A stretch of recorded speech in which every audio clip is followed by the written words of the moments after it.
Kalau seandainya nanti PDIP dan PKS berada di luar pemerintahan, maka eksperimen Orde Baru menggabungkan partai-partai yang begitu banyak pada era Orde Lama menjadi 3 parpol, yakni P3, Golkar, dan PDI, bisa jadi terulang lagi setelah 26 tahun era reformasi. Bedanya pada era Orde Baru itu penggabungan partai-partai dilakukan secara paksa lewat penerapan azas tunggal yang semaunya. Sedangkan era saat ini tergabung secara alamiah dengan caranya sendiri. Mereka terpisah dan tergabung secara natural tanpa paksaan. P3 era dulu itu akan menjelma menjadi PKS pada era saat ini. Ini mewakili faksi keagamaan yang kalau dulu meminjam istilah antropolog Amerika Serikat Clifford Geertz yang membagi 3 varian masyarakat Indonesia, khususnya masyarakat Jawa, adalah golongan santri.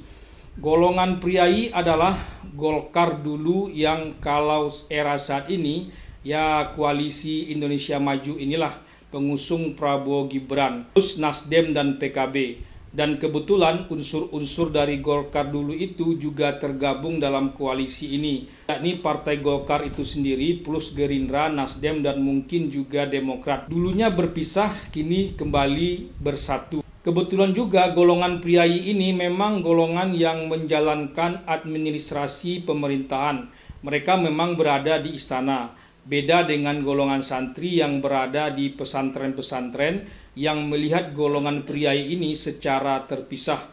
Golongan santri beroposisi terhadap golongan priai itu sudah biasa. Sedangkan kaum abangan yang dulu diwakili oleh PDI, saat ini diwakili lagi oleh PDIP.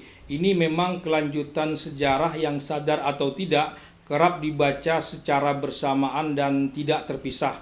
Mereka mewakili golongan masyarakat seperti pedagang, petani, nelayan, buruh, dan sejenisnya yang biasa juga disebut sebagai kaum marhen. Mereka memang terpisah dengan golongan santri dan golongan priai. Kaum abangan adalah mereka yang terpaut secara kultural dengan budaya lokal dan hidup sehari-hari sebagai orang kebanyakan.